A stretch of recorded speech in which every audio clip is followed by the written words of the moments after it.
So welcome to the session. So as you know, this session is Q&A session. That means basically if you have any questions, common questions that I can address, and if you have any questions, so that I will address in the end. Then I have few points which I will present here, so that you will get clarity what about this program and what we are going to do next 3 months. Right. So let's start with the requirement. He already raised the question, so I'm going to start from there. So whenever you are going for any, because as per record, so here I have participants like all are consultants. Some business owners are also there. I'm addressing all. You will get the clarity from your point of view. So if you start with a job requirement, just before your session, I quickly get some information from these postings, the job postings. So here I filtered this job posting with 5 years experience, because I'm assuming that after this completion of the training, you can justify your knowledge with 5 years experience. Now, if someone is going for 5 years experience, what are the expectations will be there, right? So as he said that I am working since last 8 years, but mostly I am working on the rollout project, and it is a not good sign, right? So if we'll go for 5 years experience, 5 plus, let's say 5 plus, then it is expected that 100% S4 HANA should be there, because nowadays all companies, they are migrating to S4 HANA if they are already using, and all the new implementations 100% you will find in S4 HANA. So in every implementation you will find that S4 HANA is mandatory. So I have here two reference the job postings, which is the job sites from India. You can also check in your country as well. So you will find that S4 HANA mandatory. And if you check any projects related to US and Europe, 100% it will be S4 HANA. That is the first thing. Then it is expected that you should have good command on all areas from the configuration point of view.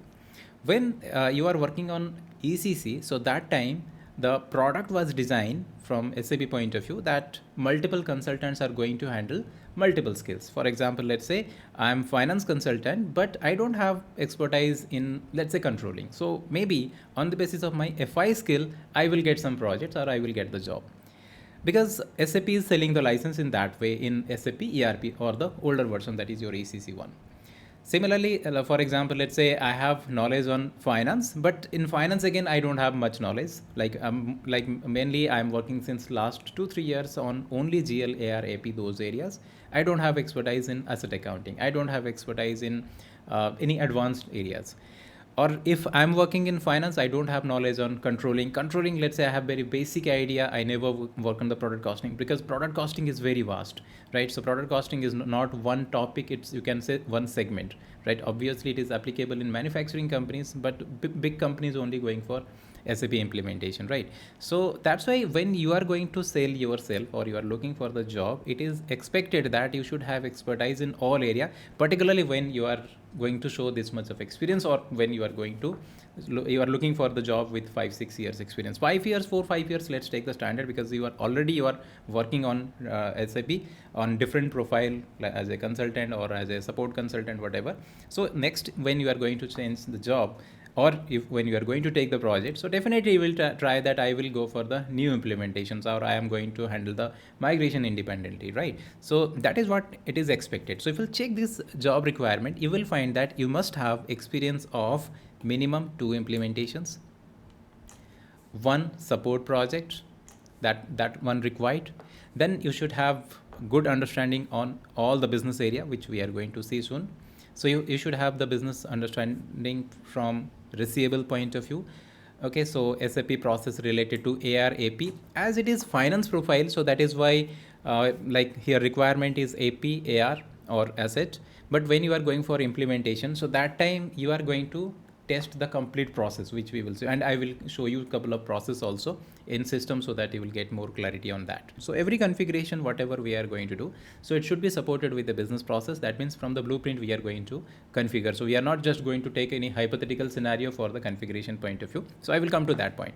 So it is expected that you should have good understanding on all areas. If you check this job profile, you will find that there is a requirement from your company point of view, you should handle the new GL. So again, new GL, although it is mentioned at new GL, but nowadays there is nothing called new GL, because all the new GL features is now part of your S4 HANA standard functionality. So definitely it is expected that you should have good understanding on the segment reporting, the parallel accounting, parallel valuation, document splitting. So these are the standard. Like you can't say that I have this knowledge as extra. It is mandatory. You should have the configuration knowledge for that, right? So that is one is required.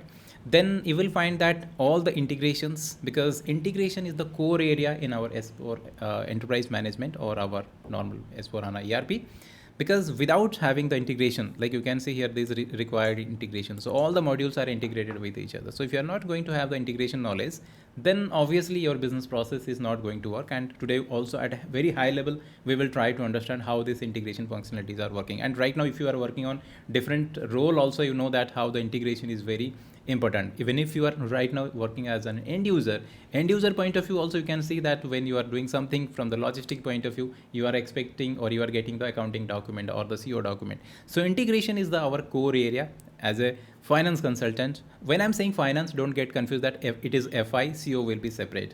So it is now S4 HANA Finance includes everything, all the functionalities. So that includes finance, that includes controlling, again that includes your receivable management. So multiple things will be should be added in the finance role, right? So you can't say that I have knowledge only in finance and I don't have controlling knowledge. It will be very difficult to get the implementation project the moment. Even with 2 years experience, even that nowadays companies are expecting that you should have at least one implementation knowledge, right? So that is why the course what I designed, that is going to justify your this skill from two implementation point of view. So we will take, okay, let me show you the other one, then I will come to this point.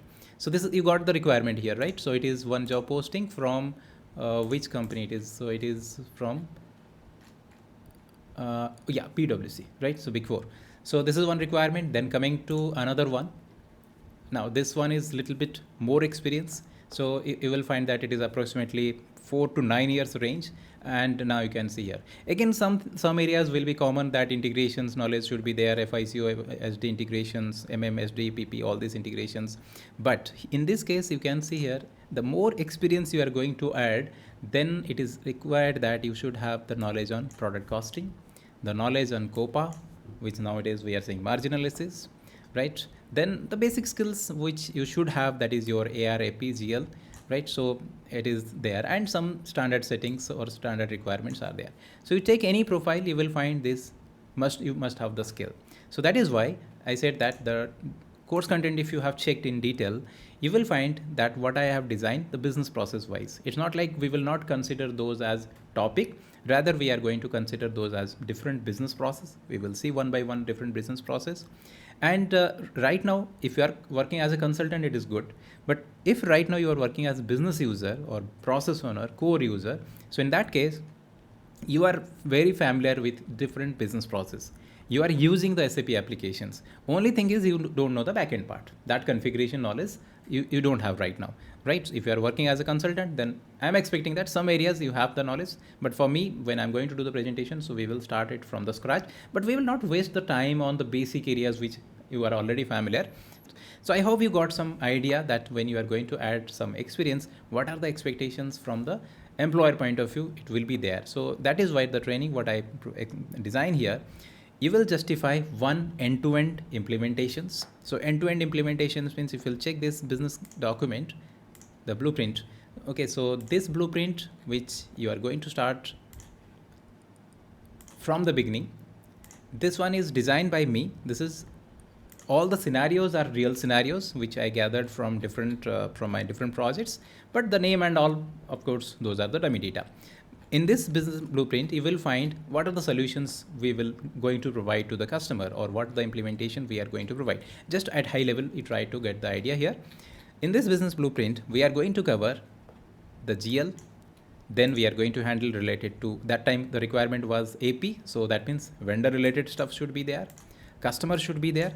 Although in S4 HANA, customer vendor is not available, but business language point of view, I have included that one. So now in S4 HANA, we are saying business partner, right? Then we are going to give the solutions related to profit center accounting, related to order. So almost you will find that all the solutions, whatever it is required for one manufacturing company, that should be included here. And in this particular business blueprint, we will give more focus on product costing, profitability analysis, 100% it will be there.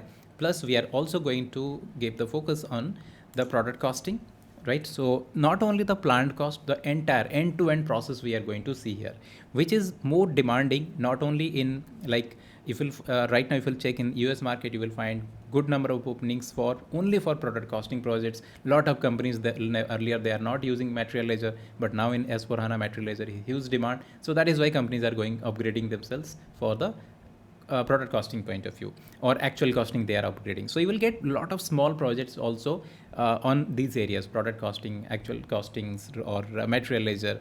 And of course, if it is new implementation, then end to end will be there. So one implementations will be there, that is from the manufacturing point of view. Another one I will also give you as an assignment. Of course, it is not possible. I will do that demonstrate on that once in system, but once we will start this one, maybe after 15 days, I will give you that as assignment. So in your free time, you can start working on that also. So there basically it is a service company. So in service company, product costing will not be there, but other areas will be there. So 2 implementations will be there. And one we will do that is the migration from ECC to S4 HANA, and ECC we will take example as 4.7, so that maximum things we can include in our migration. After completing one end-to-end implementation, that time the entire the delta configuration will not be challenged for you. Rather, we will keep more focus on, because delta configuration you can very easily manage that one during migration project point of view. The challenge will be the prerequisite, the technical migrations, the post migrations. So those activities we are going to address. Saurabh, I think you got your answer. Is it clear? Yes. So definitely you can manage with one end-to-end implementations and one migration projects, whatever, whether you are going to get greenfield project or brownfield. Greenfield means new implementation, brownfield means migration. So whether you are going to get greenfield or brownfield with good expertise related to, because I know that the GL, ARAP, these are the not the challenging part right now for you.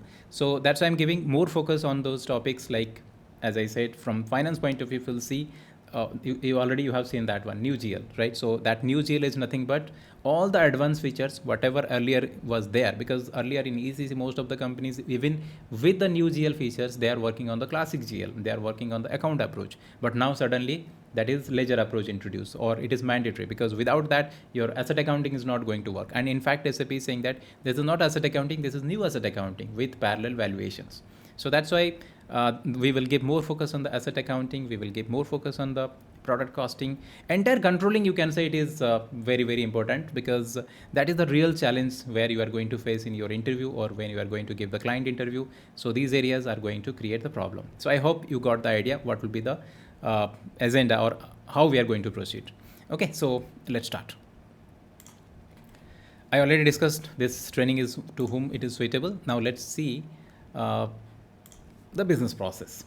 Business process point of view as a consultant. So let's say we gathered all the informations, all the requirements we gathered. Now we are going to design the required configurations and all. So in that case, what will be our next role? So next role will be, once you design, I'm assuming that you prepare the blueprint, and here we are going to follow the activate methodology, because now SAP methodology we are not following, that is the old one. So we are going to follow the activate methodology. In our training also we are going to follow the same activate with agile methodology. So once you design the blueprint and all business requirements, everything clear, then org structure you are going to complete. So organization structure, and we are not going to use any reference company code, SAP delivered company code. We are going to build it from the scratch. So we will take a new company code, and there we are going to configure everything. In fact, in today's presentation, whatever the stuff I'm going to show you, so that is also my previous batch configurations, right? So if you're not getting anything, it's absolutely fine. You can skip those parts, no need to worry. Once we will do the actual sessions from coming weekend, so systematically we will do. So let me show you the org structure, which is required from consulting point of view. Once you gathered everything, so you need to draft the organization structure. Now, training point of view, when you are working in the project, as you know that we have multiple consultants are there. So someone is going to work from the logistic side. So logistic point of view, procurement, someone is managing, sales, someone is managing. But here you will not get the logistic support for your practice point of view. And same is applicable for me also. When I'm going to do the demonstration, I will also not get the logistic support. So that is why the logistic part also we are going to configure, because if we are not going to do that, then our complete business process will not be there. For example, I want to show you the product costing. So if I will not include my procurement part, so without procurement, product costing is not going to work. Without PP, product costing is not going to work. So whatever it is required, that configurations we will add, right? And this 72 hours, or roughly you can say 75 hours, that is my time. So in this area, I'm just going to utilize this time for my presentation. Then what about your queries, right? So how we are going to handle? So of course, before the sessions, you can, before or after, you can ask your queries, or in between, if you have any doubt, you can. But I will suggest you ask your queries in weekdays, because on daily basis, weekdays, mostly in evening time after 8:30 onwards, I am available for queries. So better you utilize that time, so that effectively we can use this time for our demonstration, because you have huge syllabus, right? So huge content is there that need to be configured. So if you can just use this time for the demonstration, then it will be good. Sessions always, it will be 3 hours at least. Sometimes as per the topic requirement, it may be sometimes 15-20 minutes. It may extend, but 100% it will be 3 hours Saturday and 3 hours Sunday. This is one S4 system, and you are going to have the access to this system, S4 HANA 2022 version, both on-premises and Fiori. Fiori part I will come later today. So in this on-premises system, we are going to do each and every configuration. So you are going to have dual access, both on-premises as well as Fiori. Means Fiori also you are going to use, as well as on-premises you are going to see. Right now the system what I'm showing, that is on-premises. And if you compare with your EC system, you will find lot of similarities, look and feel point of view, related to your EC system.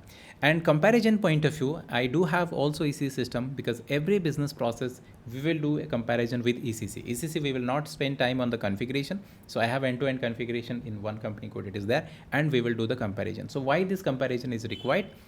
Whenever you are going to do any configuration, so that time, maybe, or initial, let's say it is a presentation, client presentation you are doing, you are conducting the workshop. So that time your business is going to ask a lot of questions, because ultimately they are migrating from ECC to S4. So from curiosity point of view, they have a lot of questions. Why should we will migrate? What are the benefits we will have, right? So this 100% this type of questions you will get it from the customer point of view, when they are going to handle the, in new implementations, the customer is completely new, they don't know anything.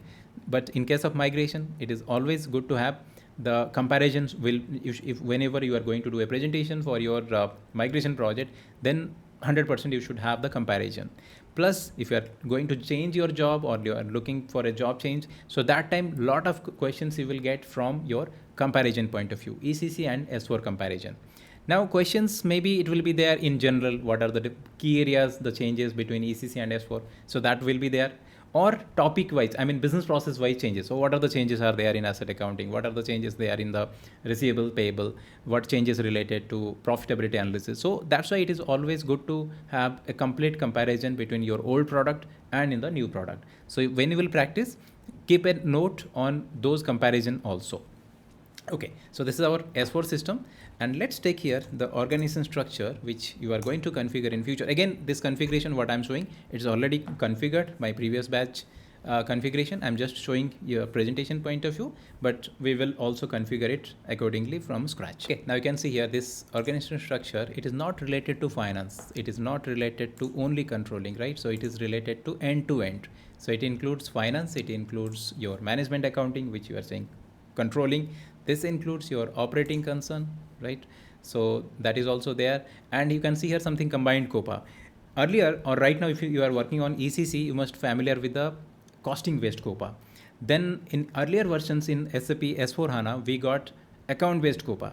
Then 2020 onwards, we got the margin analysis. 22 onwards, we got the combined COPA. And this is the completely new one, which is like you can say all the features whatever till now in profitability analysis we have, that is available in the combined COPA.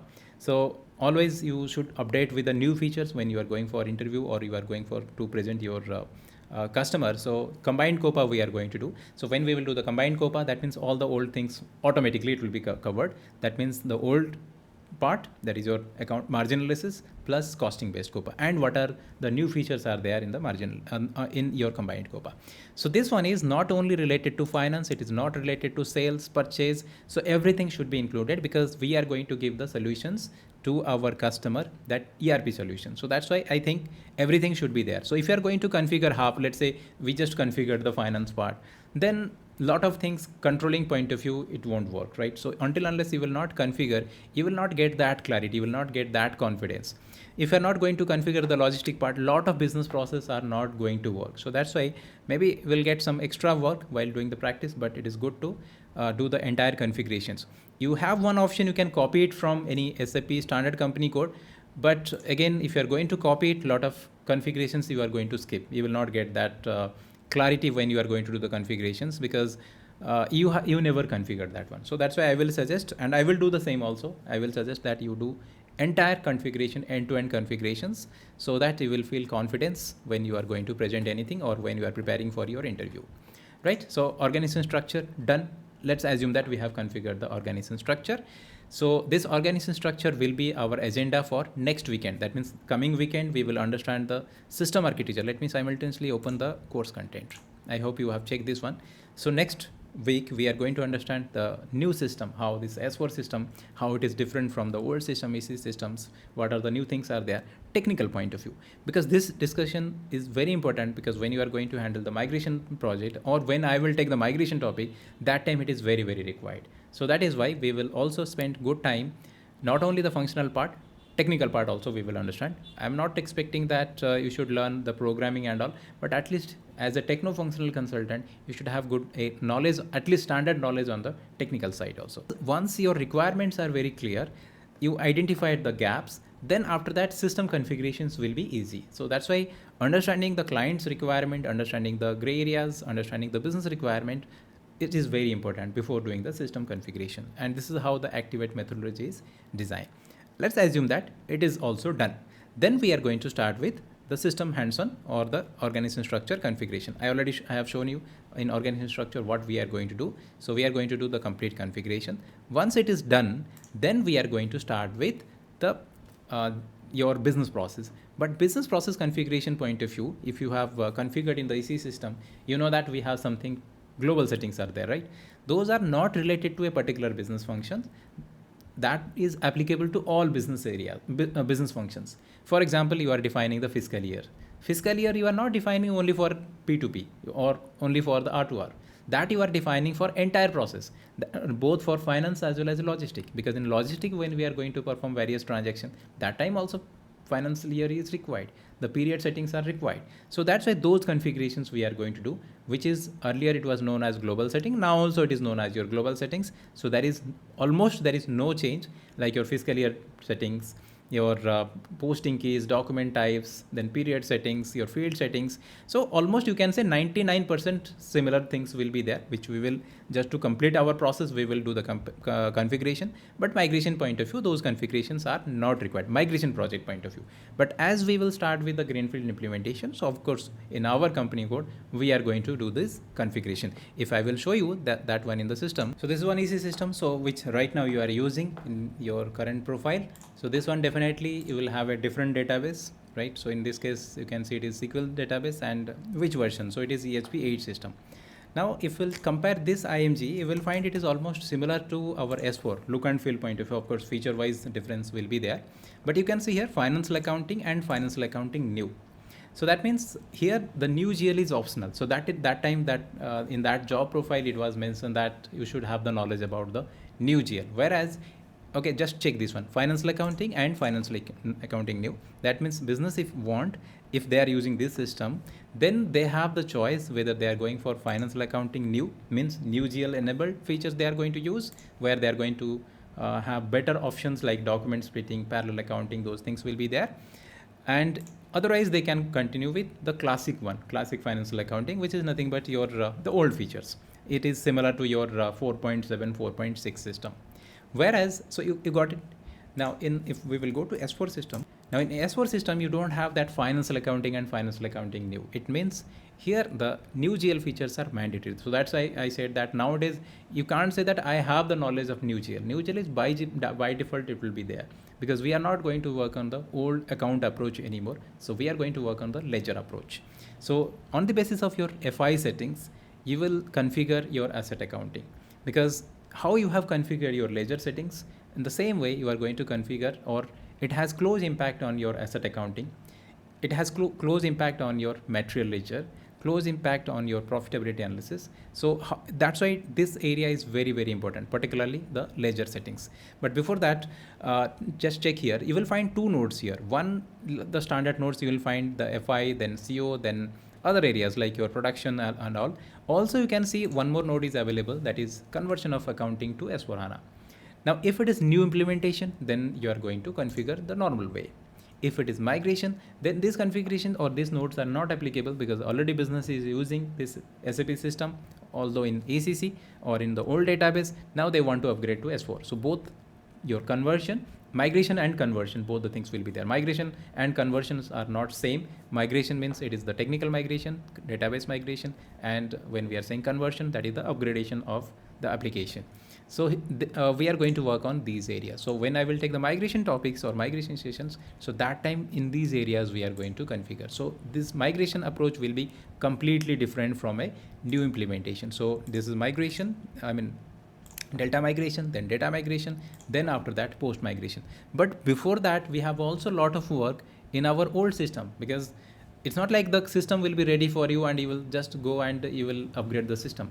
So we have a lot of activities are there in your prerequisite point of view before upgrading the system. So that's why migration, when we will take that time, the approach will be completely changed.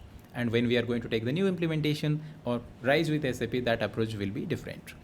Anyway, so back to our current discussion. So that is our new implementation. New implementation point of view, once we have configured the org structure and all, then next we are going to configure the global settings. And this part, if you compare with your ECC and S4, most of the things are common. Okay, so only thing one you will find the difference, that is your ledger settings. In ECC, if you are working on, so here I'm assuming that, let's say you are comparing with S4 HANA with new GL enabled with your ECC system. If you are comparing with 4.7 or 4.6 system, then that is different. But if you are comparing with EHP 7 system, EHP 8 system, which is new GL enabled, so there you will find that we are using leading ledger, we are using non-leading ledger. Whereas in S4, leading ledger, non-leading ledger, along with that, we are going to have different extension ledgers for different features. Okay, in ECC, we are using, if you are familiar with these tables, then in ECC, you are using Faggle Flexa table, that is your line items, and you are using Faggle Flex-T table.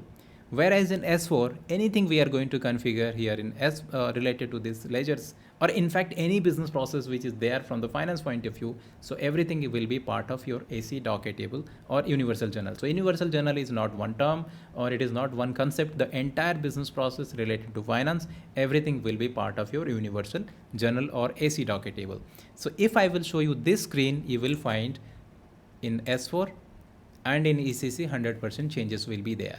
Maybe leading ledger and non-leading ledger will be common, but here along with the leading ledger, non-leading ledger, we are going to configure extension ledger, and not one extension ledgers. As per your business process, we are going to configure multiple extension ledgers. Right now, no need to worry what are these all. So once we will start doing the configuration, we will add. So in this area, you will find the changes from the global settings point of view. Otherwise, all the global setting configurations are as it is from the ECC point of view. But as we are going to configure it from scratch, so each and everything we are going to configure. Some areas maybe it will be repetition for you, because in this business process document, I have included the basic stuff also. Yes, I will share this recording. So I'm recording it, right? So where it is, yes. In this business process document, even I have also captured the small things. Those are like your document type. So although we are using 2022 version, but this one document is prepared on 2020. So some areas you will find the changes, particularly in the bank ledger, that the changes will be there. So separately, I will send those business documents, right? So here I have included even the basic stuffs like your document types and all. So in these areas, you will not find changes. It is exactly the same. And now in ECC, again, if you are comparing with your ECC new GL, then you will find that document splitting earlier it was there. Now also it is there, but now we are using extended document splitting. Of course, some new features will be there. And in S4, it is mandated to have the document splitting. The moment you added the company code, so document splitting is activated and we are going to use, because segment reporting, almost you can say mandatory. Like as per the accounting standard, 10%, if you have 10% revenue of 10% profit, then segment reporting is applicable. So mostly you will find business, if they have multiple operations, so 10% revenue is 100% will be there. So that is why segment reporting will be mandatory. And the moment you are going to have segment reporting, then 100% document splitting will be there. And don't link this one with the profit center accounting, because if profit center accounting we have, then only we are going to use document splitting. Even without profit center also, document splitting is applicable. So document splitting is applicable on business area, it is applicable on segments, so it is applicable on your joint venture accounting. So document splitting or extended document splitting 100% will be there. And in our configuration also, from the day one, from new implementations, we are going to use the document splitting. So we will not post in random entries while posting, because normally in implementations, you are not going to do a posting, just you configured something and you are going to do posting. Instead of that, you are going to prepare the testing documents, right? So you are going to prepare unit testing documents or official document, if we'll say UATs. Exactly here also we are going to do the same things. But here we will not do the testing after completing all the configurations. We can't wait till that time. Instead of that, process wise, we are going to do the testing. So let's say organization structure completed, the global settings completed, then we are going to start with our first business process, which is R2R. So anyone is right now working on R2R process? Right, so this is your record to report. Now for this, what is the prerequisite? The basic FI settings. So by this time we have completed the FI settings, particularly the general ledger accounting we have completed. And what is actually record to report? Record to report, of course, the general ledger accounting will be there. This also includes your accounts receivable. AR. FI point of view, AR will be part of your R2R. And business process point of view, it is part of your O2C.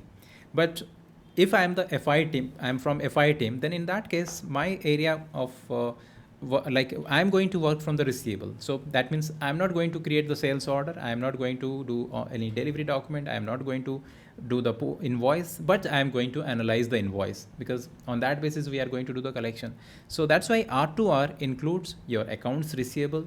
Similarly, this includes your accounts payable, only the payable part, right? So how we are going to do the payment. So whether we are going to do the manual payments, auto payment. So that means I can say here the subcomponents along with your FI record to report, we need to configure here, or along with your general ledger configuration, we need to configure here bank ledger accounting. That one is required. Again, bank ledger accounting point of view also, you will find huge changes between your ECC and S4. So in ECC, mostly we are configuring the old stuff where you are creating multiple GL masters, like 3. If you have configured, you can link this one. 3, multiply into 3, right? So if you are having 3 bank accounts, then you have to create 9 GL masters, and accordingly you are going to create. So again, all these things are not applicable here. With this new bank ledger accounting, which we are going to only manage through cloud. This one is not there in the on-premises. It is only available in your Fiori or in cloud. From there, we are going to do the configuration. So once you have the bank ledger configuration, then only you can manage your receivables payable. Again, payable point of view, I can do the manual payments. I can do the automatic payments. Of course, APP is the challenging one. APP with DME. And if you check the job profile, you have one requirement was there. The candidate somewhere, I have seen that one. Yeah, this one.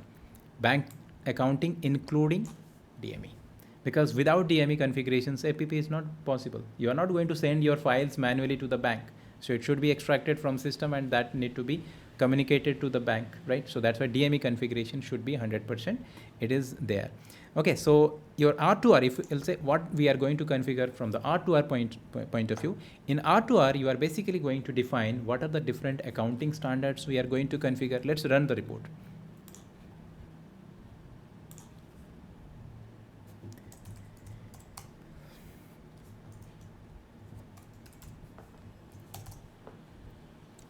This R2R record or record to report, we will start from the beginning and it will be end with our end of program, because everything is all your P&L balance sheet, everything is part of your R2R. So all your closing activities, everything is part of your R2R. Now in this company code, if I want to see how many ledgers I have configured, I'm not talking about the GL, I'm talking about the ledger. So basically ledgers we need to configure as per our accounting principle point of view, as per our accounting standards, right? So what are the accounting standards we are going to follow, how many valuations we are going to do, whether we are going to do only the legal valuation or we are going for group valuations. So as per the need, business need, we are going to define our ledgers. So in this company code, if I want to see here how many ledgers I have configured,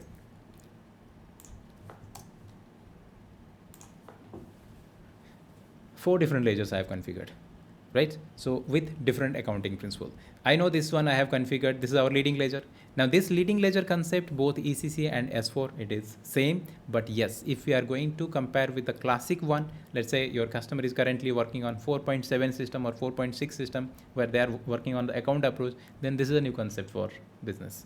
So that you have to configure. So when you are going to do the migration from GLT0 table to SE docket table. When you are migrating from your ECC, let's say EHP7, so in that case FaculFlex to your AC docket table.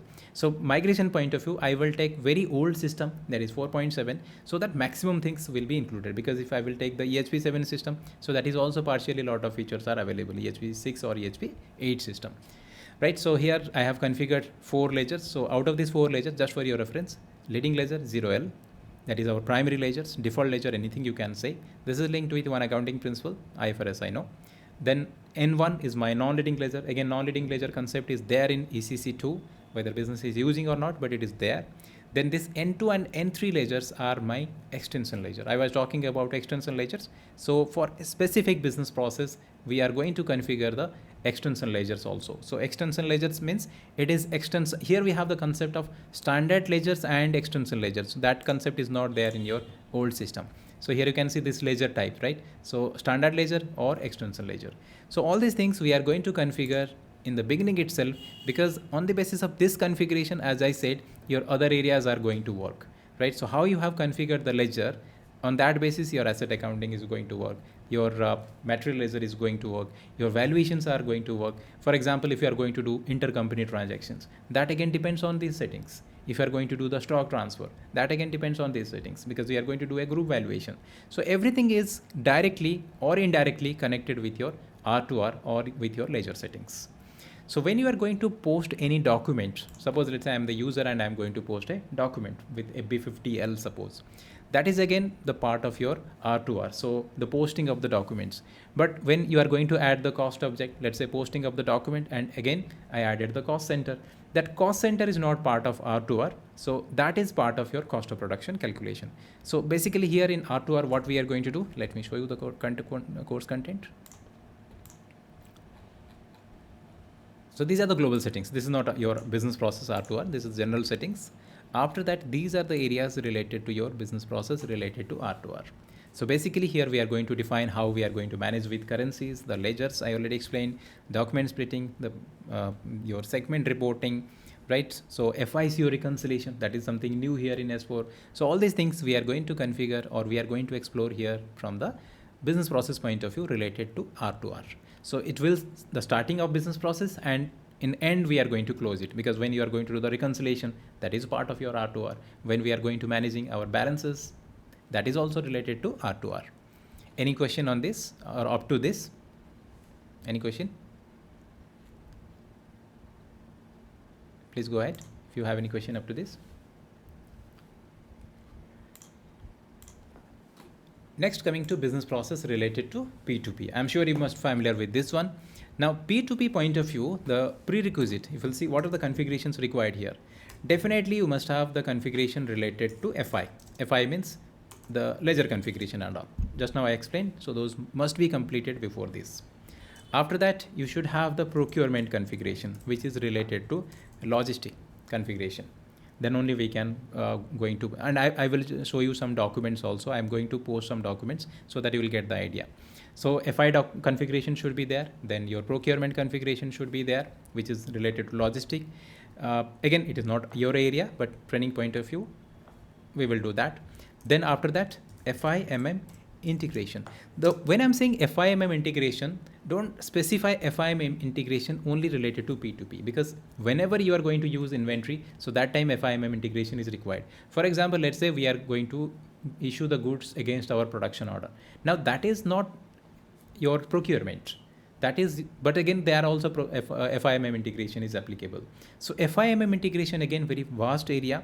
So it is, this FIMM integration covers anything wherever the inventory is involved. So when I'm saying inventory, it may be any category: raw materials, your packing materials, semi-finished stock, finished stocks, spares, anything. Even if you are going to also procure the asset also, which I will show you today, there also FIMM integration is applicable. So FIM integration comparative, if we'll compare with FISD integration, This one is more complex and more challenging.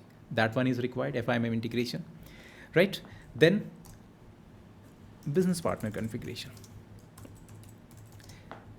If already you work in ECC system, particularly if you have exposure to CRM, then you must aware that business partner concept also earlier there, but it was restricted. Earlier in EC system, we are using customers and vendors mostly. If we are going to procure something, then we have vendors. If you are going to sell something, then we have customers. But now we are going to configure business partner with different roles. Now assume that, let's say X Limited, that is our customer and that is our vendor. In that case, in EC system, I need to create two master records, one for customer and one for vendor. Then I have to link customer with vendor, vendor with customer, and then after that I am going to settle it. So same party, two times will be created, and whatever the transactions we are going to have, so we are going to link. For example, if we have receivable more, then we are going to settle the payment, and then finally we will see the due item. Now all these things are not required. You just create one business partner. With this business partner, you are going to activate different roles. Let me show you one business partner. Again, this business partner configuration in project will be handled by the logistic consultant, business partner, and another important area here is CVI, customer vendor integration. So let me show you one business partner. That is again prerequisite for the P2P business process. In ECC, how you are creating customer, or let's say vendor, as we are talking about P2P. So let me explain here the vendor. If you are creating the vendor master in EC system, then you are using transaction code FK01, right? If you are using finance point of view, the vendor master. If you are creating vendor master from logistic point of view, then in that case, you are using MK01. If you are creating centrally, then you are using XK01. These are the old T codes in EC system. Now, if I will enter here FK01, check. So now those old T codes are not available. It is redirected to our new transaction code, that is our business partner. So without defining the business partner, you can't proceed with any business process if it is related to receivables and payables. So you are going to also, we are going to configure the business partner. Let me check here one business partner. So this is also one prerequisite, you can say. Now this business partner is created. With this business partner, as per our need, we are going to activate different roles. Now your wish, as many as business partner you can create, and with that business partner, whatever you want, you can do. If I want to create exclusively one business partner for my selling point of view, customer point of view, so that you can create, then accordingly you are going to activate a role. So with that, again, you are going to link your sales related organization structure, like your sales organization, your distribution channel, those things you are going to link. If I want to create one business partner only related to procurement, so I can create that one. But let's say I will create one business partner common, if it is applicable. So one business partner I will create that I'm going to use for my collection, I'm going to use for payment, that I'm going to use for my credit analysis, that I am going to use for everything, suppose. Again, it's not mandatory if business requirement will be there. So in that case, you just create one business partner, and with this business partner, as per our need, we can activate different roles. Can see 4 roles has been activated for this business partner. So it's not like again I'm going to create multiple master records. It's one party, but with this one party, I have activated here different roles so that we can perform various activities. I can create sales order because I have activated here customer logistic role. I can also post a normal without sales order invoice also because here I have activated FI role, right? So this business partner I'm going to now use, and I will purchase some materials. And with reference to that material purchase, we will see some accounting documents. Again, I'm just going to show you the front end part, back end configuration. Again, all this should be there. Okay, so what is the prerequisite for this? You should have the FI configuration, you have the MM configurations, which earlier we are saying MM, now it is the sourcing and procurement, and its integration, FIMM integration, and this business partner. Here again, okay, let me post it, then I can explain. So I'm going to create one purchase order, then I'm going to process one GR, then I'm going to process one invoice, and with reference to this, we will see the accounting documents. If you have not any idea related to procurement, or if you are not working on this area, it's absolutely fine. Just business process point of view, you try to understand. Technically part, if you are not getting anything, it's absolutely fine. So by using this business partner, I'm going to create one purchase order. Purchase order creation and all, everything is same like your ECC. There is no difference, but backend output will be different. So I'm quickly going to create one purchase order. let's say this particular material I'm going to create, material number 135. Yes, here another prerequisite is related to your material settings, material master related settings.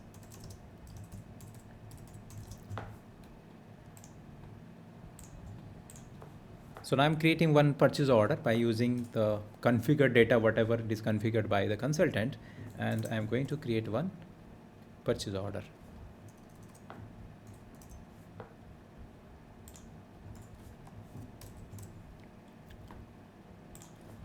Or you can say it is the testing of our configuration of our P2P process. So I was showing this company code, the org structure. So same company code I'm using here. So let's take here material number. We are going to purchase material number 135. Okay, let's take here 20 items we are going to purchase. Expected delivery date, I'm going to take today's date.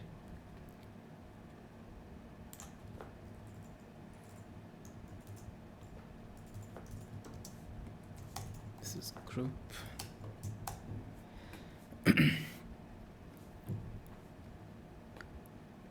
So as per my settings here, the suggesting price, it is updated as 10.40, that is the material price. But let me change here the price to, for example, let's say the PO price is, suppose, okay, let's continue with 14, whatever it is there. So PO price is, let's say 14. So I'm going to create this purchase order. Now, as we know that the purchase order is completely logistic document, with this we are not going to get any accounting document. So we will not get any accounting. I just perform this one. If I will check my accounting document here, I'm just selecting today's date. Let's see if any accounting document generated with reference to PO.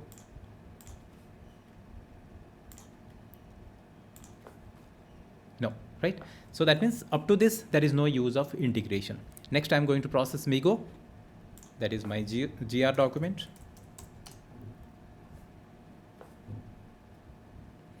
If my FIMM integration is okay, then I'm going to get here the accounting document. So with reference to this purchase order, I'm going to process the GR. And with reference to GR, I will check if any accounting document will be there or not. So I'm going to procure here with a different price. So updated price is something different and my PO price is different. So I'm going to process it. Okay, storage location is missing.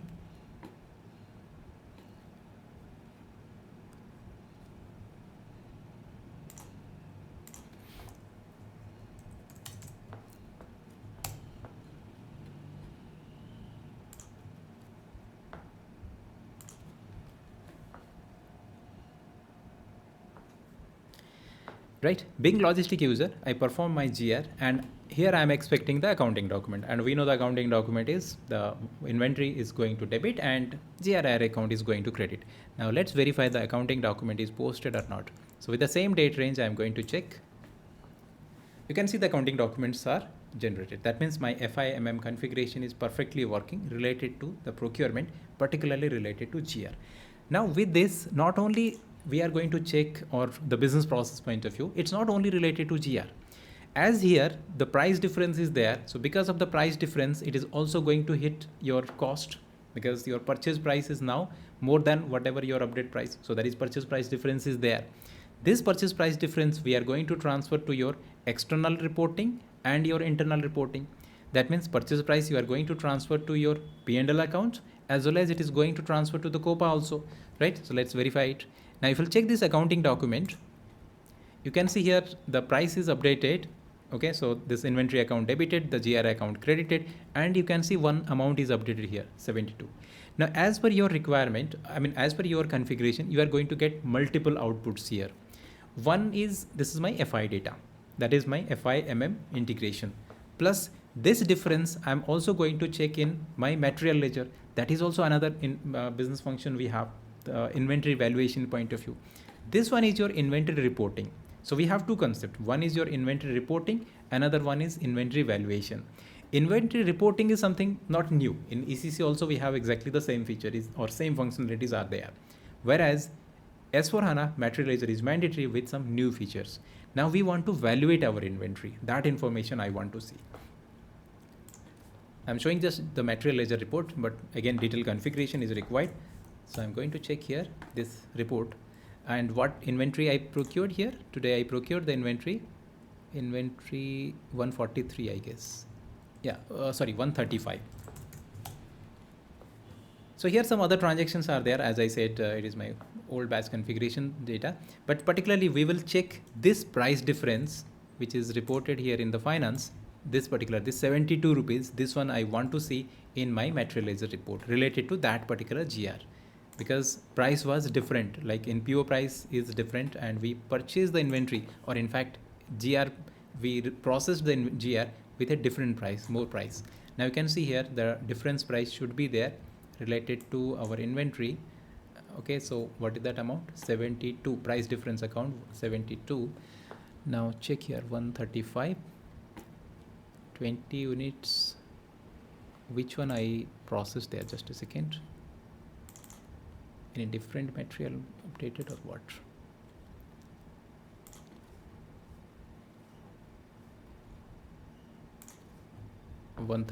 Yeah, 135, 20 kg price change.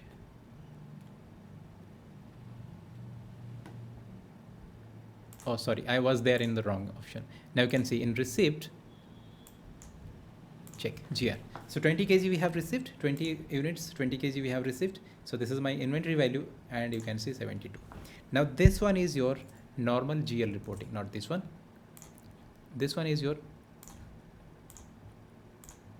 GL reporting. This data for a FI user is very important because they are going to prepare the trial balance and they are going to do the reporting. This data will be part of your R2R. Although it is generated because of FIMM integration, but it is part of your R2R because they are going to prepare the P&L. This information is important for anyone who is doing the material analysis, particularly the CO department. So for them, this difference 72, so inventory is your balance sheet item. But as here higher amount, or we procured the inventory with a higher price, this should be transferred to where? It will be transferred to your both P&L, external reporting point of view, and for internal reporting point of view. So that means it will be transferred to your material ledger also. Now, to your profitability analysis also. Now, profitability analysis point of view, I am going to show you, which is known as your COPA. Two reports I am going to show you. One is margin analysis report, and another one is your combined COPA. You will see the difference. Okay, so again, COPA, if you are not familiar, it's absolutely fine because it's an advanced area. So in ECC also COPA was there, but I don't know whether you already work on those area or not. But if you don't know, it's okay. But at least the GL FI data you can verify. So this is my FI data. This is my material ledger. That 72 is updated here as a price difference. Now let's see how it is going to update in the profitability report if it is configured as margin analysis.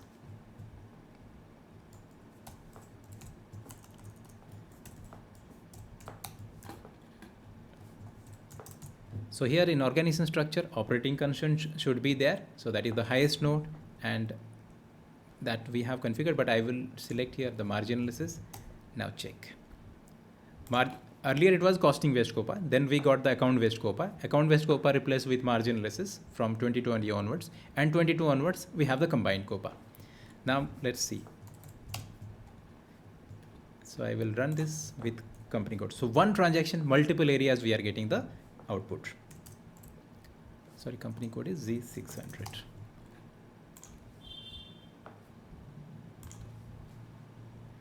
So much data, right? Let me sort the date, today's date.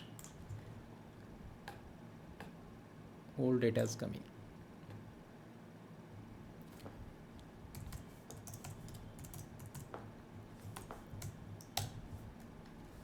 Okay, so it is updated. Now this is margin analysis report. So margin analysis means here you are going to have the information. This data is for your internal profitability analysis or COPA. The COPA is not the right word now. Earlier it was known as COPA. Now it is known as margin analysis or combined COPA. Anything you can use here. But you can see this GL account, right? This cost element 3500 updated with 72. Now this data is for internal profitability analysis point of view. When you are going for profitability segment wise, you are going to do the reporting. 72 is updated here.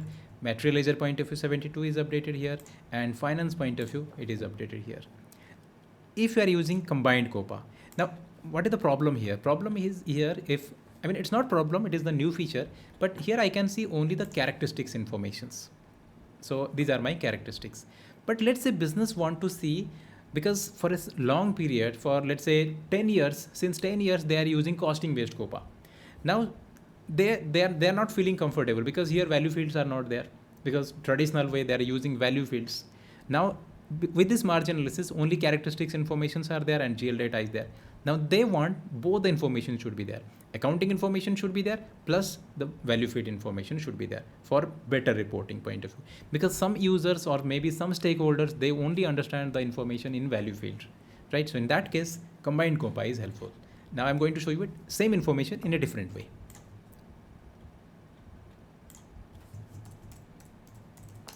I just posted one transaction. Now select here combined COPA.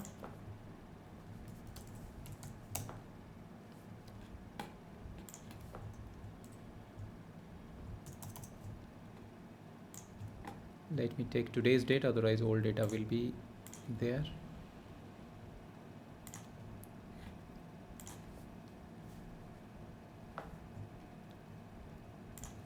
Now this information we got in a different way, right? So if you are going to see here, you will find like, this is again not, if you'll go to the profitability segment, just check here.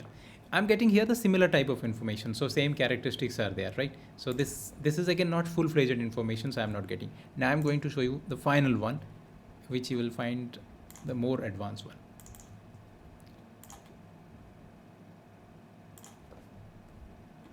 Now check here. With one transactions, multiple informations are updated and source will be the same table, that is your AC docket table. So if you'll go to the AC docket table, you will find everything, but I will not go to the AC docket table, otherwise it will be too complex for you to understand. Now check this one. So these are my different characteristics are updated. This data we will use for our profitability analysis reporting point of view, and this one was earlier missing. Now you can see my difference amount 72 rupees is updated against the GL account. This one already you have seen in the margin analysis. Plus it is also updated against my value field. This is the old feature which client was using in costing based COPA, the value fields. Now both the informations are there. So my account based COPA features are available, margin analysis plus my old options are available.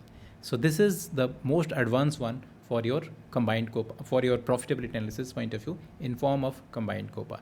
So this is the beauty of the application, that with one single transactions which I posted from the logistics system, you can see ample informations are there related to FI data, related to material ledger data, related to margin analysis point of view, or related to your combined COPA.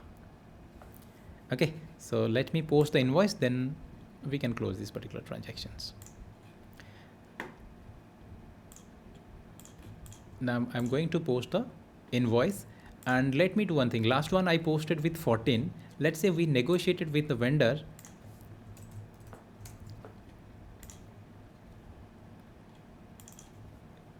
And now the price is, let's say, 13. So 20 items at a price of 13 we are going to post. So that will be my vendor invoice. So that means we are going to adjust some difference.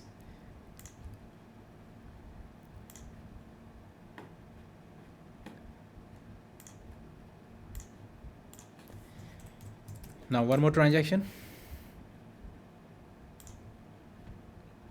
with reference to that purchase order.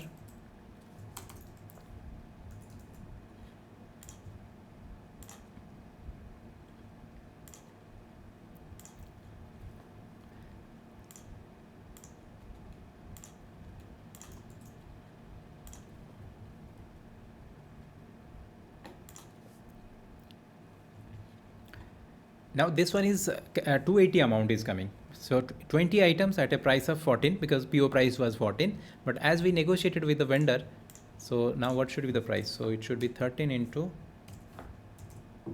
20, 260. And because of that, your tax amount also changed.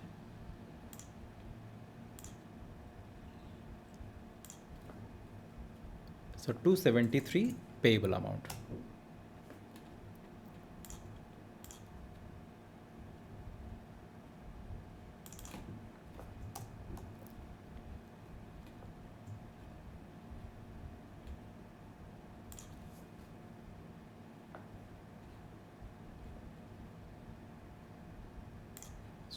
till some price is below. Okay, it's okay, just ignore it. It's warning. We can post it. So vendor invoice posted. Now what I will expect, I will get the vendor invoice, means payable item. Then once we will get the payable item, then payment team or payable team is, or AP team is going to handle that one, the payment and all. So one report you will get here, that is your vendor invoice, FBL1N. So there is no change whether you check ECC system or S4 system. This one you will find output will be the same, but backend is different. Okay, I'm just using some tables. In ECC we have BSIK table, open item table, that is replaced with your AC docket table. So in AC docket you are going to have the open item related to GL and subledger. So vendor is your subledger, or business partner will be your subledger, and GL will be there, because reconciliation account is also going to update here. Now see here the payable amount.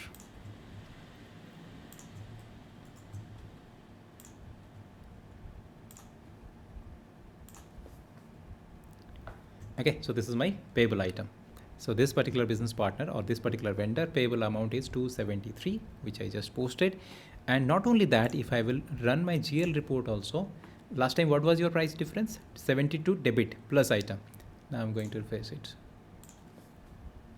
20 rupees adjusted, right? 20 per unit, per kg, 1 rupee it's reduced. So now 20 credited. So net difference is how much? 52. So this is updated in my FI. This data again part of R2R.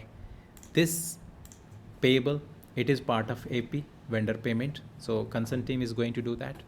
Plus the difference amount also need to be updated in the inventory also. Last time inventory was difference was updated 72. Now refresh it. So with invoice, the difference amount is adjusted 20. So net difference is how much? 72 plus 20 minus. Same should be also updated in your COPA as well. Check that too.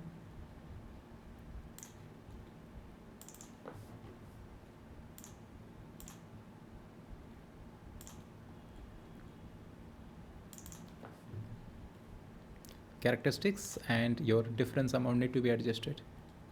20 credited against the same value fields, against the same GL account. So this is how we need to identify a business process, and accordingly we are going to configure it. Because until unless you will not identify a business process, that is no meaning of doing any configuration. So first we have to identify. So in this, what was the business process? We identify that we are going to procure material, some units with a different price, because now vendor price is different. So that we processed. Then after that we got here the POV processed. Then we process the GR. So with GR, we verified the accounting document. Then price difference was there. So because when I process the GR, this is the accounting document was posted. So in this accounting document, it was not only inventory was there. Check this one. Yeah, this one is your inventory account. So it's not only balance sheet account is updated.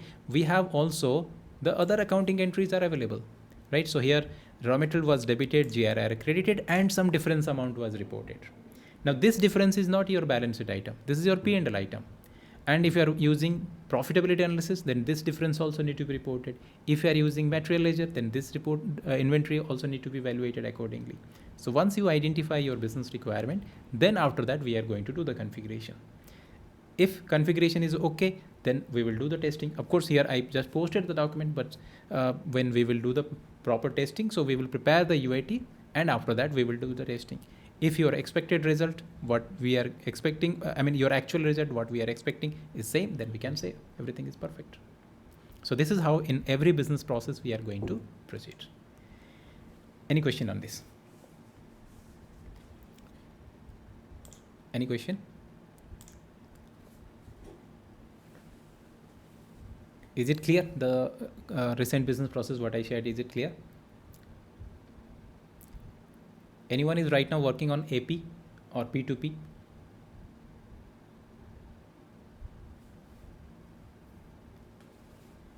Hello? Yeah, please go ahead.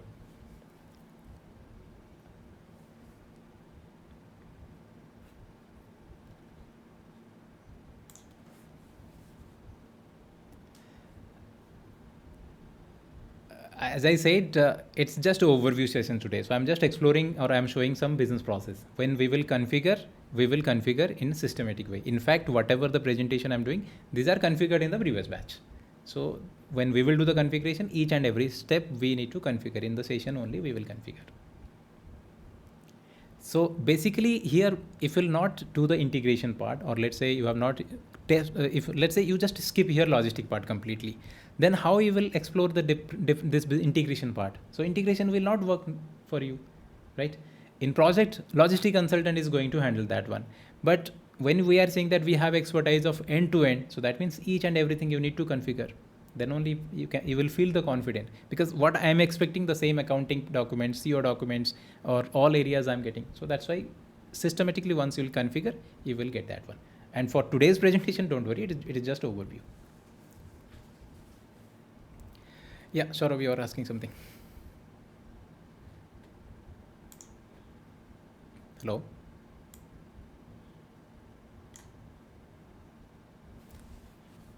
Okay. Right. So, yeah. Then go ahead. Yeah.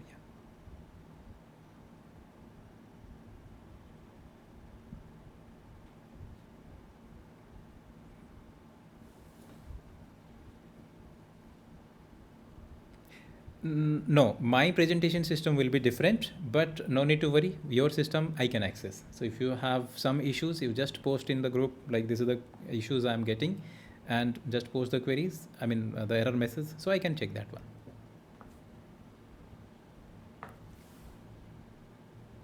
All sessions will be recorded. Okay, so till now what we understood here, that we are going to have R2R business process, then this is your P2P, but this is not payment. I just till now we have the open item. Then after that, once we are going to make the payment, then your AP, so whether we are going to have advance, that advance we are going to reconcile, or let's say we are going for APP. So those things will be handled by the APP, and content point of view will show you. Then this part right now, what I explained, it is related to multiple business processes combined together here. So this one is P2P, basic requirement is FI settings required. Then also I touched this business partner bit. Then material ledger also I was showing that time, that configuration should be there.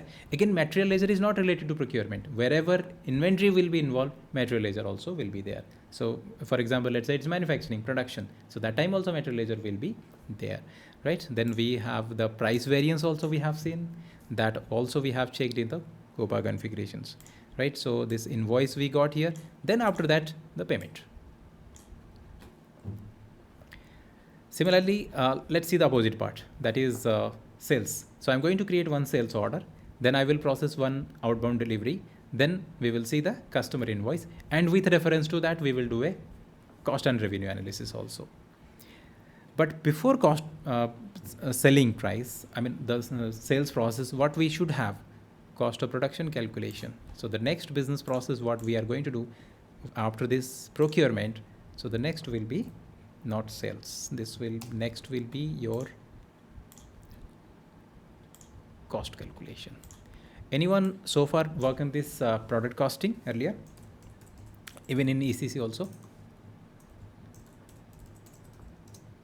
or right now user point of view, have you worked on the product costing? Right. So when you are going to calculate the product costing, so this product costing, we are going to segregate into multiple areas. So product costing should be start with your plant cost. Plant cost, although it's not mandatory, but better to have it. Plant cost means, let's say we are going to manufacture one particular product. If we are going to do that manufacturing, then what will be our cost? So for this, what is the prerequisite? The entire cost of production calculation is required. The complete configuration is required, means the CO configuration should be there. For the CO configurations, when I'm saying CO, mainly you will find the entire controlling is divided into three segments. So one is your product costing. Already we have seen the use of profitability analysis, and already we have seen the material ledger. So these are the three areas you can say controlling is based. Although material ledger is a separate one, but that can be connected with your controlling. So under this product costing from your controlling, we have some subcomponents are also there. So that is your overhead management. Because when we are going to capture some cost, and that cost, if it is related to activity, so where we are going to capture that cost? So we should capture the cost with the cost center. So we have cost center accounting is there.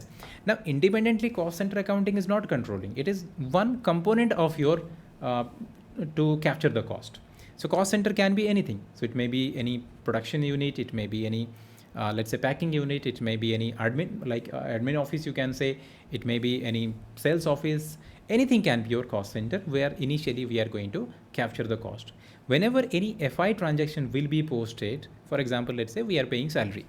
So in that case, FI user is going to post the document from FI system, but with that we are going to attach the cost center. So maybe FI user is not aware that which cost object is used here. As per our configuration, the cost is going to record in the particular cost center. So that's why we are going to have multiple cost centers. And when we are going to configure the cost center or cost center accounting, so we have to identify how many cost centers we have. Those are linked with the production, and the cost centers are not linked with the production. For example, CFO office. Now CFO office is also having some cost. We are incurring cost, but that is not linked with the production. We have utility department, we have canteen department, we have admin department.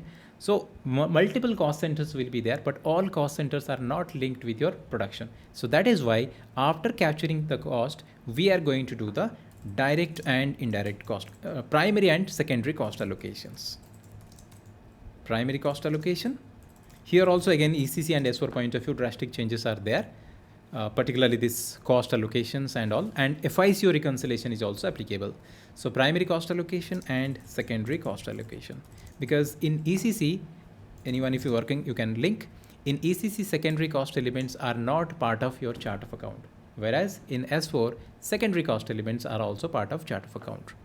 Okay, so primary cost allocation and secondary cost allocation, that is also linked. So we have dedicated topic for cost center accounting. This one. So I was talking about cost creation of cost centers, that is master data.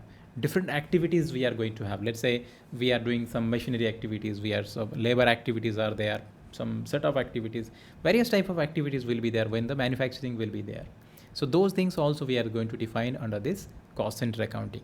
Then your allocations, right? So these are your period end activities. So all your month end allocations you will find as period end activities. I'm going to show you one cost center report. Let's close everything.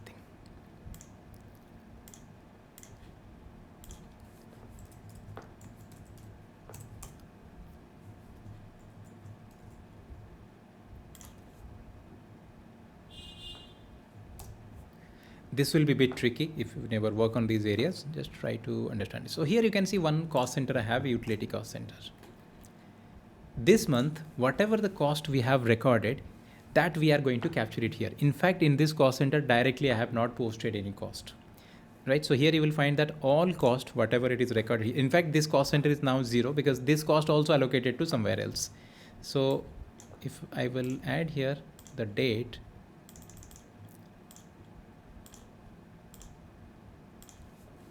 like you can see here, all cost in month end, it is allocated, or to these cost centers, you have plus entries and you have minus entries. So that means from another cost center, we have allocated the cost to this cost center. So those are the plus entries. Then from this cost center, we have taken this cost to another cost object, right? During your cost of production calculation. So that's why you will find that the 0, the end result will be 0. So except your production cost centers, means those cost centers are closely linked with your PP module or production module, there will be no cost. Otherwise what happens, if you are not going to, for example, let's say in FI, we have reported a profit of 10,000. So in FI, you have recorded all your revenues and cost. So accordingly, you have calculated the profit. Whereas in controlling, you are going to calculate your cost of production.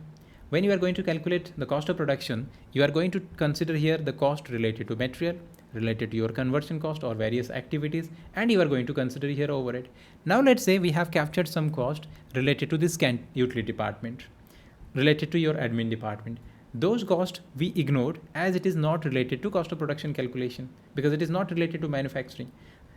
In FI P&L point of view, we have incurred those expenditure. We have recorded those expenditures as per when it is incurred. Whereas profitability controlling point of view, we have not captured those costs as a part of your cost of production calculation. So maybe in controlling point of view, when we will calculate your cost of production, so your cost is undervalued, means some cost we ignored.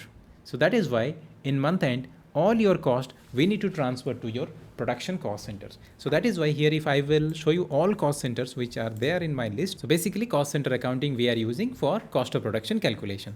So in this list, I am going to take here all cost centers. You will find, except my production cost centers, you will not find nowhere any other cost will be there. I have some plus values related to this cost center. It's already completed everything, so that's why all the settlements, everything done, even cost calculation, activity allocations, all this done. So that's why it's not showing any values. But normally you will find some plus values related to cost center 1001 in my example, because this is your manufacturing cost center. Then you have the assemble, that is also manufacturing, packing, manufacturing. But these cost centers what I have included here, these cost centers are my service cost centers. Means initially I have captured the cost, then from this cost center I have allocated cost center to another cost center. So that means here you will find some sender cost centers and some receiver cost center. So as month end, the CO department or the costing department, finance user just posted the cost. So finance user is going to post some FI entries with the cost object, let's say cost center, and they have captured the cost, they have recorded the cost. Cost will flow as per our configuration wherever we want to send. Then after that, we are going to do the month end allocation. If you will ask the question, why we are doing all these allocations? Answer is to find out your actual cost of your activities. For cost of production calculation point of view, all your cost in month end, it need to be transferred to your production cost center. So that is why, except the production cost center, any cost center I will take here, you will not find any cost which is lying in these other cost centers. For example, let's say I have one cost center that is 5,000. This is, suppose, let's say my default cost center. So this cost center we have given to the finance user. Whenever they are going to post any cost, they are going to capture the cost with this cost center. Here you will find, let me add the date.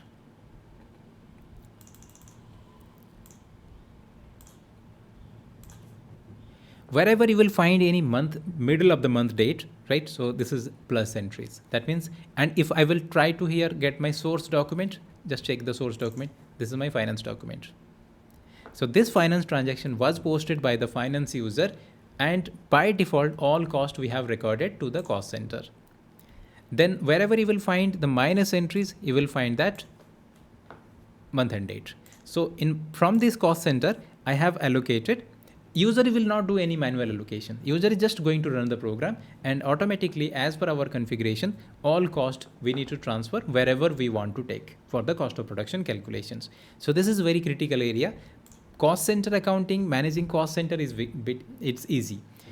Recording of the cost, that will be initiated in the finance system, that also easy. Only challenge in this cost center accounting, that is the month end part. So in month end, we are going to have multiple allocation process for cost of production calculation, whether you are going to do the primary allocation, secondary allocation, depends on your business need we are going to do. And mostly you will find that we are using the secondary allocation by using secondary cost. Once everything is done, then we have the data for your actual cost calculation. So I was explaining that when you are going to calculate the cost of product, first we have to calculate the plant cost. And for this plant cost calculation, what are the prerequisites? You should have the CO configuration. You should have the PP configuration. You should have the FI, of course, the configuration should be there. Then your integration between FI CO integration is required.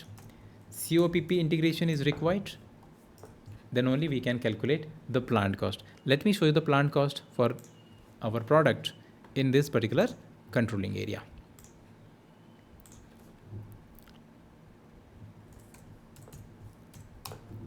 Now you will find that report is very easy, like quickly we will get the data, but in backend so much configurations we have to do.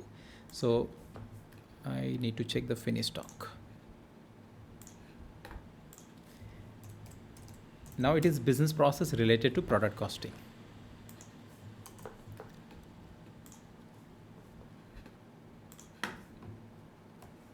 FG 140.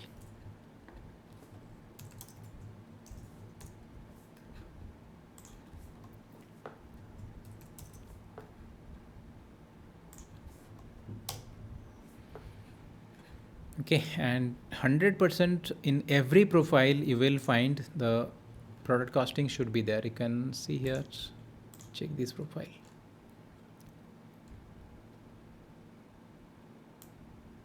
Product costing. So product costing, not one topic, it is complete segment. You will find some other options related to product costing.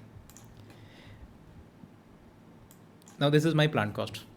Okay, so what is the cost? 348.12. But I want to see the detailed information, how this cost is calculated.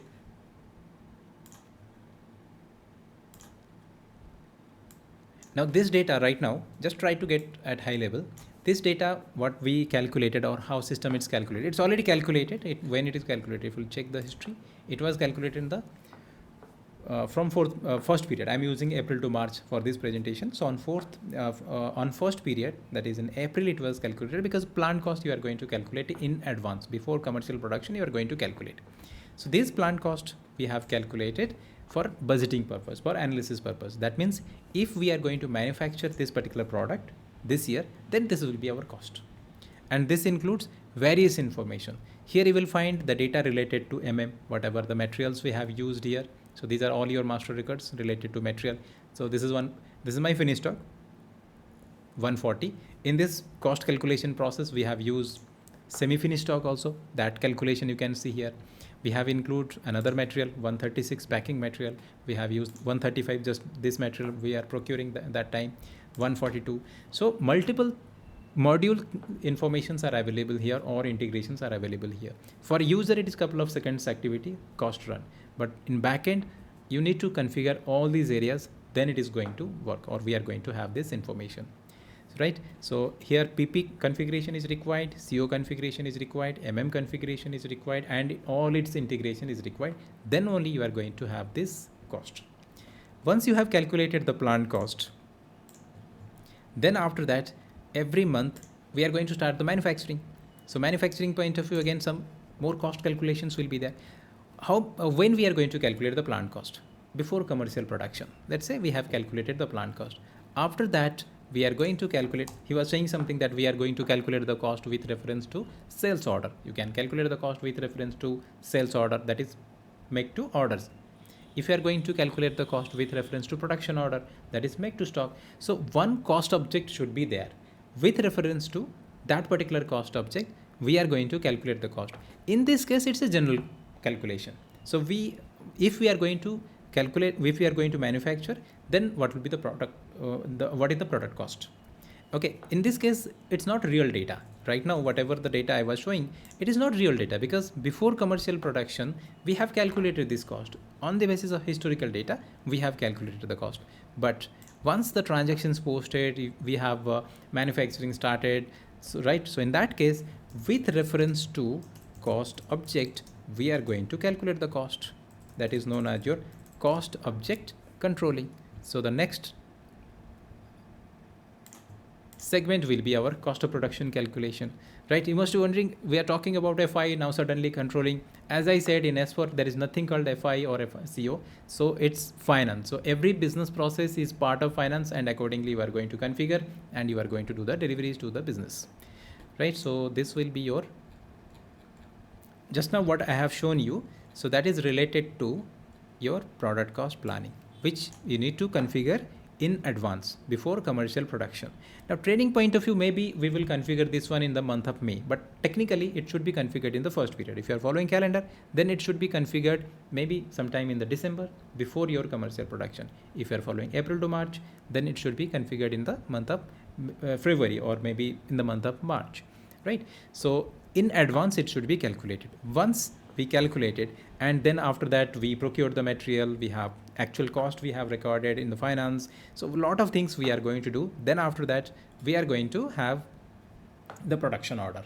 Let's say we are going to create the production order, and with reference to production order, we are going to see various type of cost. Today, if we have created the production order for a particular batch, and we want to see what is the cost. If we have not started any operation, just we have created the production order. So with reference to production order, I want to see this cost. That is known as your preliminary costing. So let me show you that one. I'm just showing the business process. Again, in the back end, all these configurations are required. So this is my plant cost. Now let me show you Again, for that also we should, this cost center and all common configurations are required.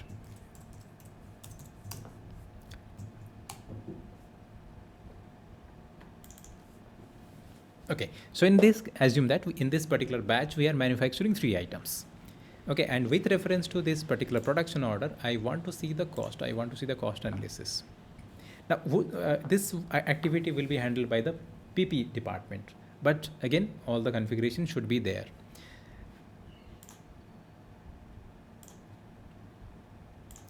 The moment we have created the production order, I want to see this cost, that is known as your plant cost.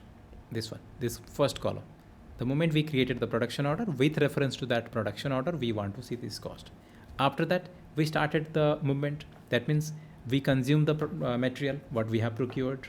Consume means from warehouse, we issue the goods to production. So when you are going to issue the goods, that again, accounting document will be there.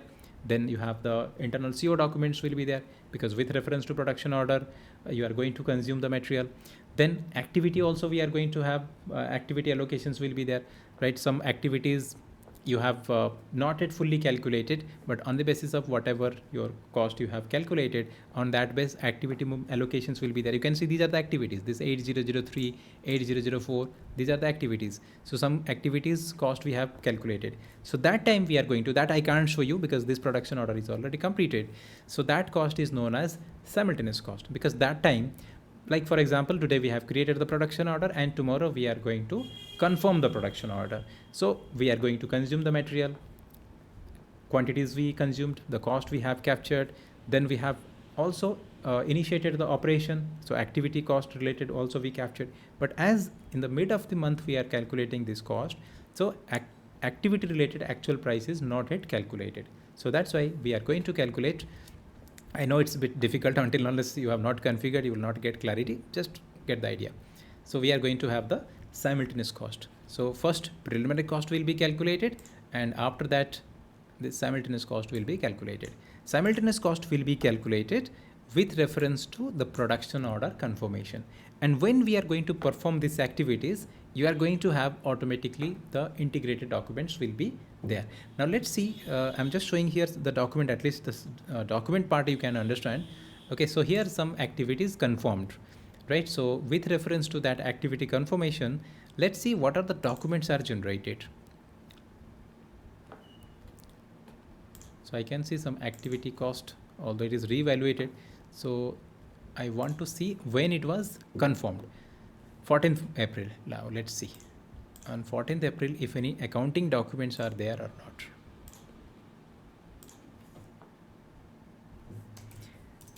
Now I am FI user and I want to see if any accounting documents are generated related to that particular production order. As we proceed with my logistic operation, you can see various documents are generated automatically as per our configuration. So what was my production order? The production order was 232, right? 232. No, 2 production orders created that day. Automatically once more production order is also created because of semi-finished stock. And this operation also we have confirmed.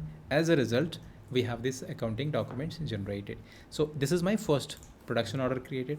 Then after that, next activity we did the production order confirm. In which module? In PP module. With reference to that production order confirmed, that is also in PP module. Then the moment we confirm the production order, we issue the goods to production, the material. So we got the material document, this last 207 document. Then after that, as a part of FIMM integration, we got the accounting document. Now check here, right? So your inventory credited and raw material debited. At least debit credit you can identify from the plus and minus, right? So this is my cost and this is my balance sheet. Last time we procured the material, now we issue the material to the production. So this accounting document generated. Then we also allocated the activities from cost center, because initially we have calculated the cost of activity at cost center level. Now from cost center we are transferring to production order. So you can see with reference to that we got the documents here, activity allocations. Check. So initially cost was calculated at cost center level. That time I was showing the cost center 1001, that is sender. You can see the minus entries. And that time initially we captured the cost center level, we have calculated it. Then from cost center, now we are transferring to production order. Now you get to know why we captured the cost initially with the cost center. for the activity cost calculation point of view. So from here we transfer to production order. So all you can see receiver is your production order, all the plus entries production order. Okay, so this is another activities that is again transferred to production order. And when this activity performed, and everything will be automated, user is not going to do anything, user just going to confirm the production order. With reference to that, we got the accounting document, the reconciliation document, right? So this data again related to your which department? It's a reconciliation, means R2R. Any reconciliation is part of R2R. So with one activity, production order confirmation, you are going to get the update in the MM module, procurement module. We got here in integration point of view, then costing point of view also. Then we got the reconciliation. R2R team is going to get the update. Then if you are maintaining profit center, then profit center also updated. Again, it's optional. If you want, you can maintain that like I maintain here.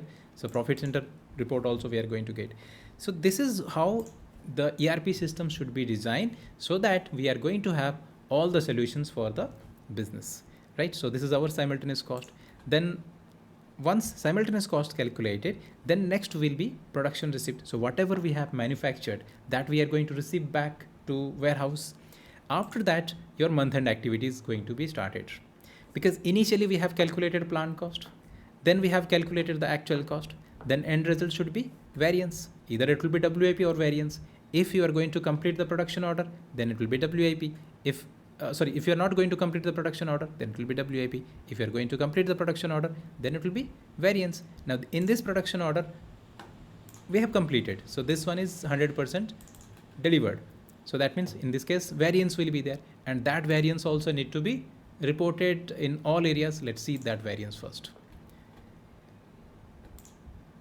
So step by step, once you will configure, you will get more clarity. Now check the end result. So I can see here that variance is already calculated and settled 2712, which is purely month-end activities. This variance need to be adjusted again in FI report, in material ledger report, and in the COPA report. Let's check 271213. First, let's see in the FI report.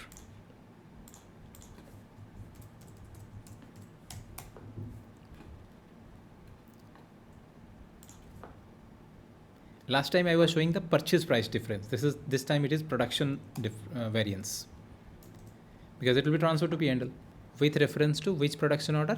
232. What is the variance amount? 2712. What is the source? Where it is calculated? In CO in PP module, with CO and PP both integration we got it. Then it is reported in FI. It should be reported in inventory also, material ledger.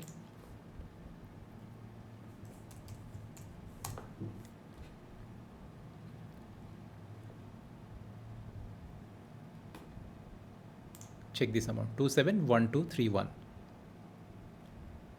With reference to which production order? 232. This should be also there in the profitability analysis, because this data is for your FI reporting. F means for income statement calculation.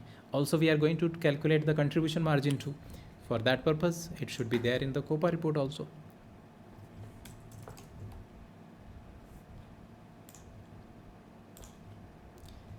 No, it was configured with another operating concern. We can use multiple operating concern for different business process. This one is my operating concern 601.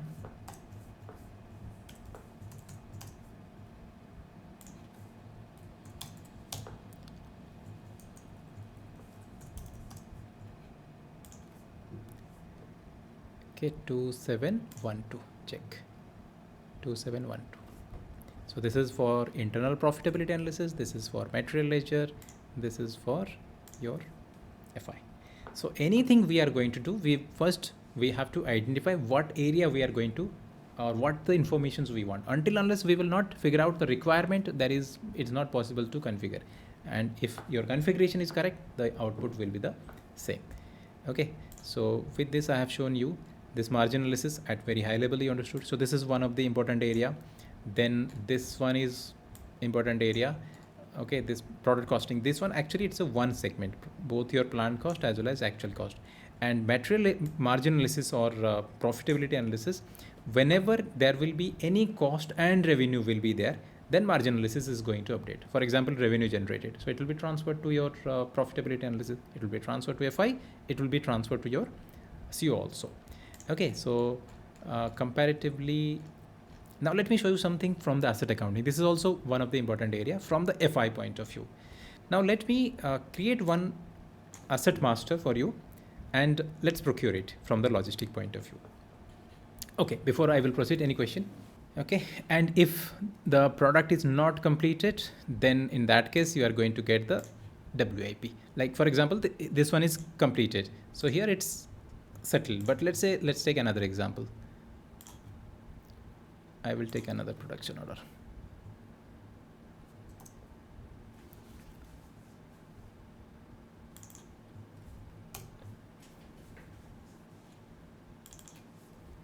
Now in this case, let's say we are manufacturing 4, but 3 items delivered. That means this particular production order is not completed yet. So end result, here you will not get the variance.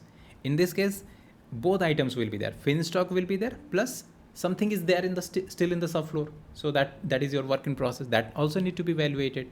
So if I want to see the valuation related to WIP,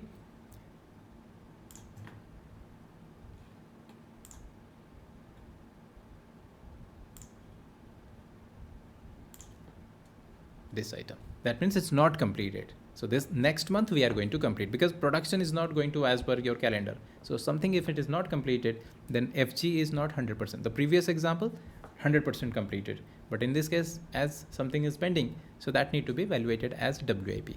Now in this case, there is no settlement of cost. Cost settlement next month we are going to do. Clear? Hello? Yeah, go ahead. Go ahead.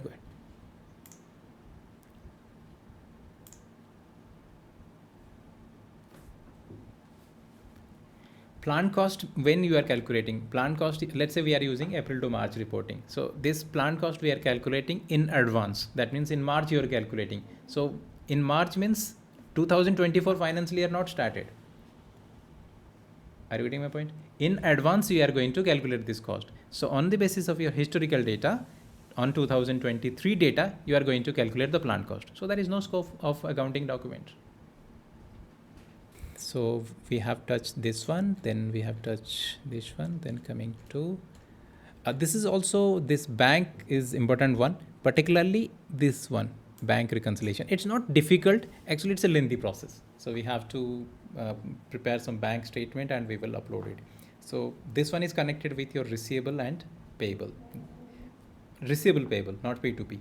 Part of your AP or part of your receivables. But this one is part of your R2R process. Okay, so all these areas. Internal order also one smart, you can say short living cost object we have. Now internal order independently we are not going to use anywhere. Internal order we can use in COPA. So let's say if you compare between cost center and internal order, so cost center is your long living object and internal order is your short living object. So short living object, let's say we captured some cost, particularly when we are going to do the top-down distribution. For example, let's say advertisement cost. Now when companies are going to spend advertisement cost, they are not going to pay for one particular month. Let's say they have let's say 10 items are there. When they are going to book the TV ad, the slot they are going to book, so that time they are not going to pay the advertisement for one particular product. Instead of that, for that month, whatever the budget they are going to spend it. Now initially when they have spent this cost, or when they have recorded this cost, where actually we are going to record this cost? Because if some cost will be recorded, so somewhere it need to be captured. So where we are going to capture this cost? Because we are not sure how much cost where we are going to allocate. So that's why initially we can record this cost with internal order. Then in month end, we are going to settle this cost. So let's say profitability segment, some portion we are going to allocate. Profitability segment 2, some portion we are going to allocate. To another cost object, some portion we are going to allocate. So here we can use the internal order. For a specific purpose, we are going to capture the cost and we are going to settle it. This internal order also we can use in your asset. For example, let's say we are constructing one asset. So initially we can capture the cost with internal order. Here you can use WBS element also if project system module will be there. Then from there we can settle the cost, right? Or you can use the internal order. Let me show you this one, this asset part I have. and simultaneously also I will show you the asset accounting too. Here in asset accounting point of view, I have recorded here multiple depreciation areas as per my need and as per the ledger configuration. So here you can see like I have this is one depreciation area, this is another depreciation area, this is a depreciation area, one information purpose in other currencies. Now if I'll check here, what is the asset value? Asset value is 21,200. Same asset value as here we are doing the parallel valuation, it's a different value, 22,900. This depreciation area, and this is your sub ledger. It has closely connected with the ledger also. Now if I want to see here the ledger balance, this is my asset report, asset explorer, and I want to see the ledger balance. So ledger here 4001, let's run the ledger.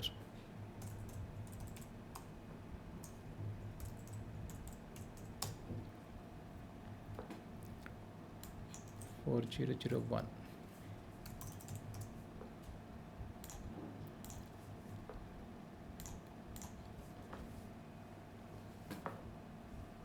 Let's take all the values 4001, and I'm going to execute the leading ledger data. Leading ledger, for your reference, I have linked with this depreciation area, 01 depreciation area. Now run it. What is your depreciation asset value? 21,200. What is my ledger balance? 21,200. Now if I will change my depreciation area, 22,900, same GL balance, but your asset value is going to change.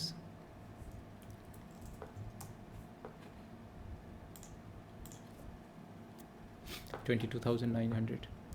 Okay, so this one is not your asset and GL reconciliation, that I will show you next scenario. In this case, what I did initially, I have captured the cost with some cost object. Okay, if I want to see that one, you can check this one. This one I have created as asset under construction.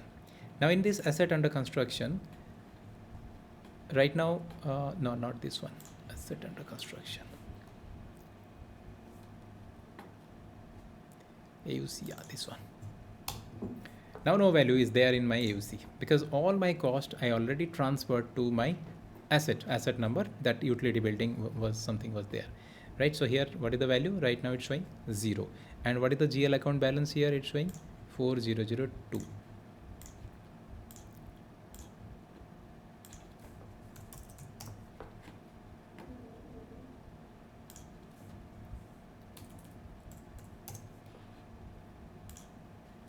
This is also 0, but initially you can see I have captured the cost. This 18,000 I captured. This is cost. This one I'm not saying cost. This 5,000 is not cost. This 5,000 we procured through logistic entry. We will check that document too. And if I will check this 18,000, this 18,000 my normal expenditures which I have recorded with one cost object, that is internal order. So internal order also we can use it here. Let's check this document. What is the document number? 10007. Let me first check the internal order.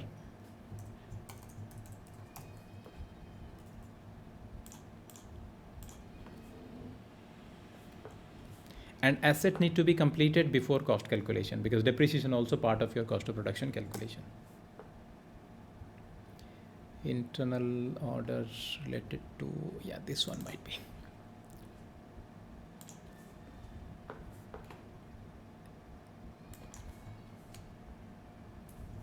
Maybe I did this one in March.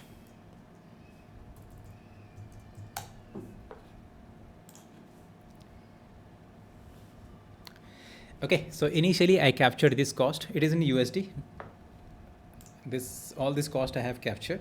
Then in month end, I settled this cost. 18,000. It is normal FI posting. And where I captured the cost with the cost object. This is my internal order. So for a specific purpose, I captured this cost and that cost I capitalized. So when I capitalize this cost, I transferred this value from this internal order to AUC, asset under construction. So in end, I settle it. So I settle to asset under construction from internal order. So sender is your order. Initially, I capture the cost with internal order. Then from order, I transfer the values to the AUC.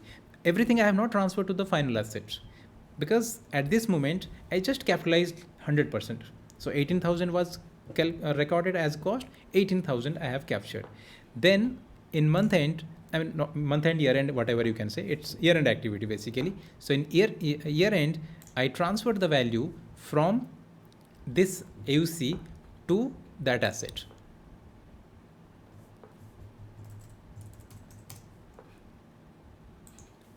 This is the GL data I'm showing. Same is there in the asset too. Now check here.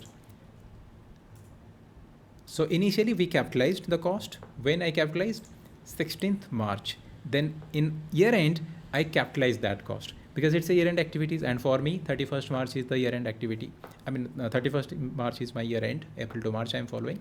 So initially I captured the cost and I capitalized. Then after that in year end, I transfer this cost from AUC, that is my asset under construction, to my actual asset. Okay, so this is my APC building, this is my GL, and this is my asset number, something was there, right? 1002, I guess. Yes, so I transferred here as per this depreciation area or as per whatever the rule I have configured here. So this is 21,200. Now let's check these document 10009.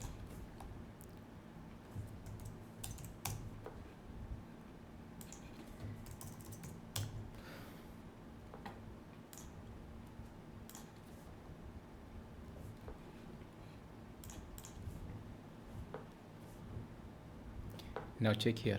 So now what is the center? The cost initially internal order to AUC, then from AUC to final asset. So you can see here all the minus entry, this 4002 GL account, that is the reconciliation account for which GL? AUC. So from AUC 21,000 which I have transferred earlier, now I transferred to my final asset, and this is my asset 4001. Means 4001 is your GL account for your asset number 1002. That is final value we transferred to AUC as per certain rules. Okay, here I transferred some cost I have not capitalized. Maybe it is not permissible, so that I transferred to cost center.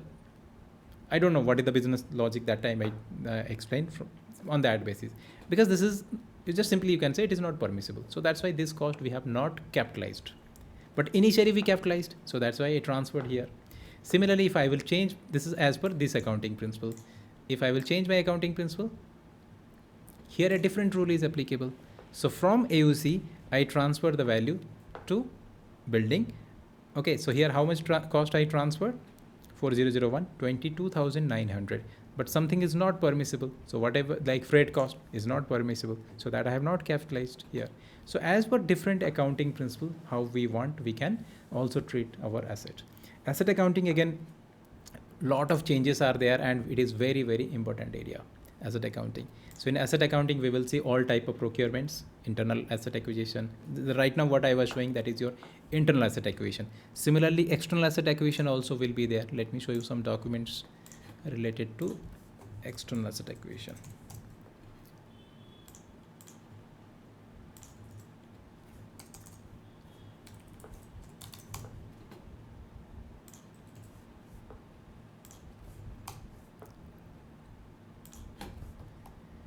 Okay, check this one.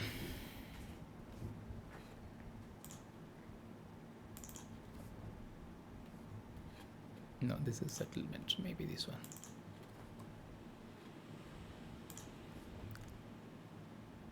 Yes. Now in this case, if I will check all the documents,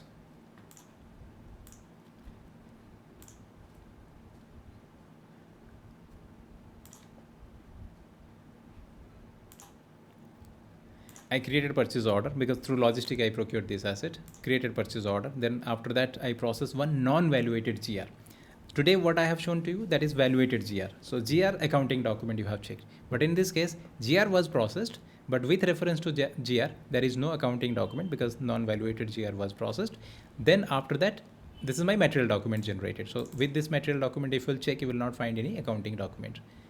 Check here.